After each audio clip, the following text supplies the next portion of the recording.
Now it's the time to sit back and relax and chill. Why not? No, please don't do that. Welcome to Bani Abroad. If you're new to this channel, then I make content on studying and settling abroad. So if you do not want to miss out on that crucial information, then hit the subscribe button right now. In this video, I'll cover 5 reasons why you might not make it to your dream university. It's said that prevention is always better than cure. So don't let these 5 points be the barrier between you and your dream university, but just absorb this information and make sure that you prevent all of these 5 reasons so that you are a step closer to your dream university. First reason that can stop you from getting into your dream university is your low percentage.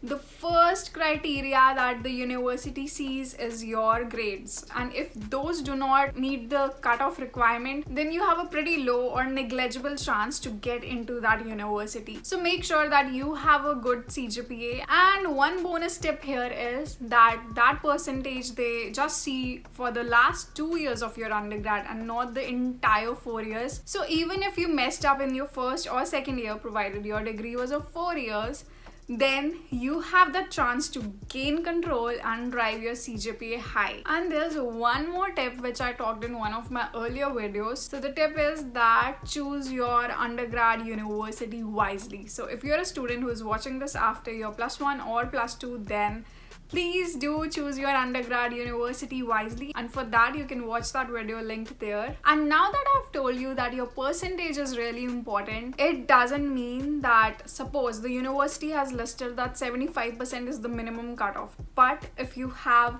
71 or even 69, then also you might be able to get into your dream university. And to assess if you would be the one who can make it despite your low percentage, then you can consult me. I have my own consulting service called Giado. So the website would be right in front of your screen right now. So you can avail one of my service plans and also book a free 15-minute session. So if you're interested, then you can check the website link down in the description box. Now the second reason that you might not get into your dream university is that you have a really dull profile. It's just one component of your life that you are focusing on, and the other component that was totally neglected during your undergrad. Suppose that you have 90% but you have nothing else to show. There's nothing else to offer from you as an individual. There is no extracurricular activities that you have participated in, no volunteer work that you have done, no leadership positions, nothing at all. You were just the student who was just studying and was not taking part in any of the other things. For some degrees it's fine, you might still be able to make it, but for the degrees which require teamwork, leadership and diversity, you're going to fall way behind. So if you are still in your university, make sure that you identify what your interest is. Even if you are not aware, it's fine, explore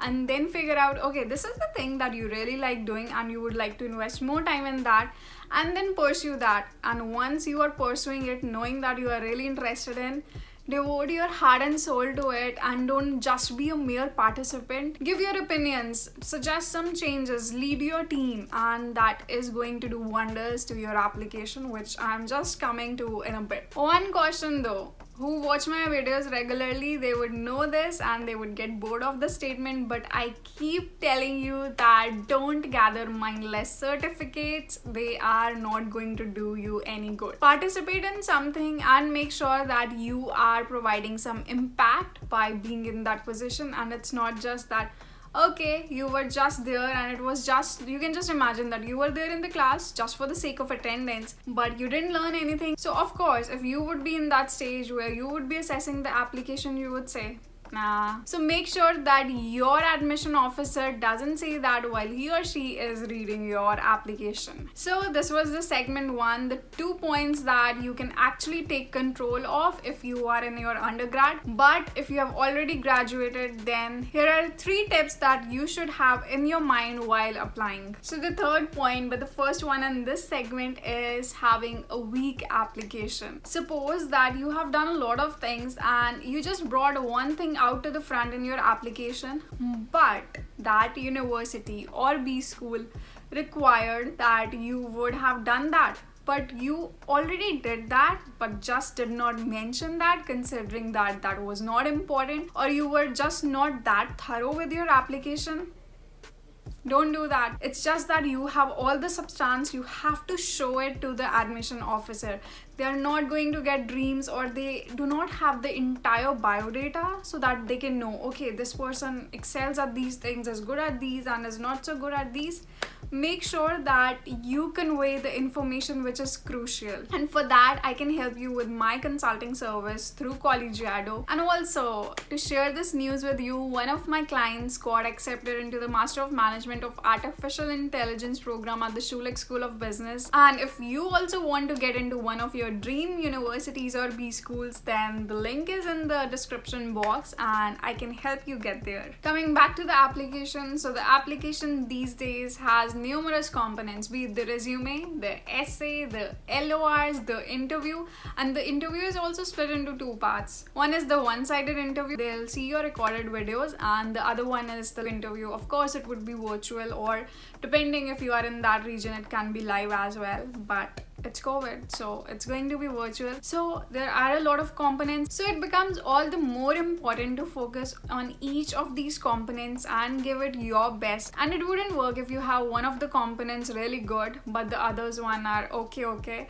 Don't do something like that. Make sure that you give 100% to your application. And to give 100% to your application, know what are the components you should cover in the application. And especially for the interview part, make sure that you are confident, you are structured, and you are saying all the right things that the admission officer would want to know. And the fourth is to have a strategic list of universities to apply for. It shouldn't be that you are wasting your money applying to universities where you do not have any chance, and it also should not be the case that you're not applying to a university where you might have a 20-30% chance, because that chance is worth taking. Believe me, that chance is worth taking. Now coming to the fifth point, there's a bonus point as well, so wait for that. Now you are done with your application process. First you gave those exams, the GMAT, GRE, IS, and you are done with your application. Now it's the time to sit back and relax and chill. Why not? No, I know the application process is really hectic. First you have to give your exams, and then you are like,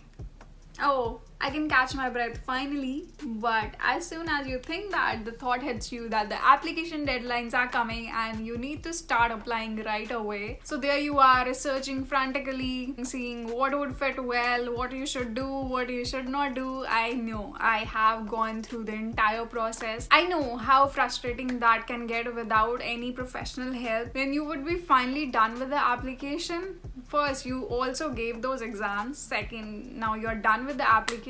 Now you ought to relax, right? Now you're like, oh, I have done a lot, now it's my time to relax. But no, the process is not over yet. If you do not have the visa, what good is the university offer letter?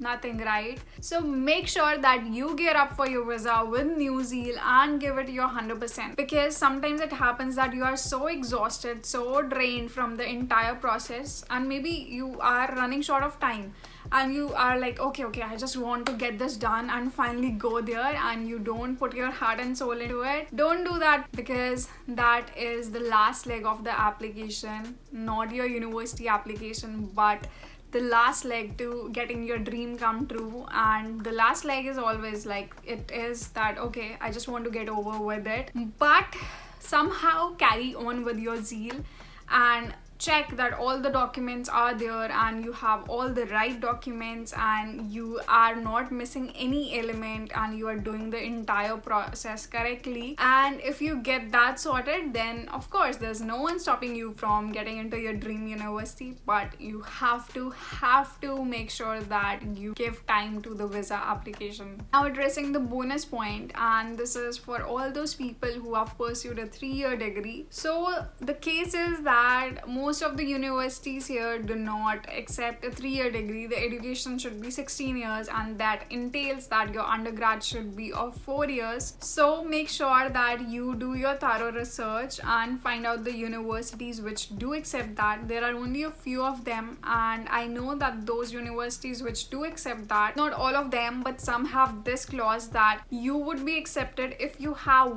1 year of experience on top of your 3-year undergrad. I'm talking about North America. Here this is the case that you have to just screen out through the list of universities to see which one will accept you.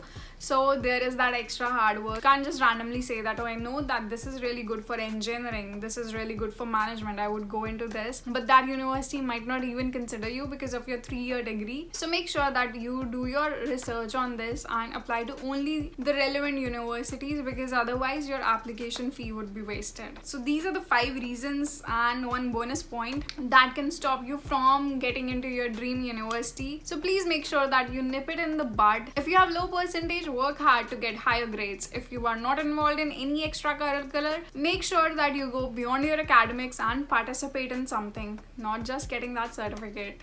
Okay, oh my god, people would be bored by this dialogue, but that is important. That's why I keep telling you this. Work on your application, make sure that it is your best work when you submit it. And the 4th is to have a strategic list of universities to apply for. And coming to the last point, which is regarding the visa.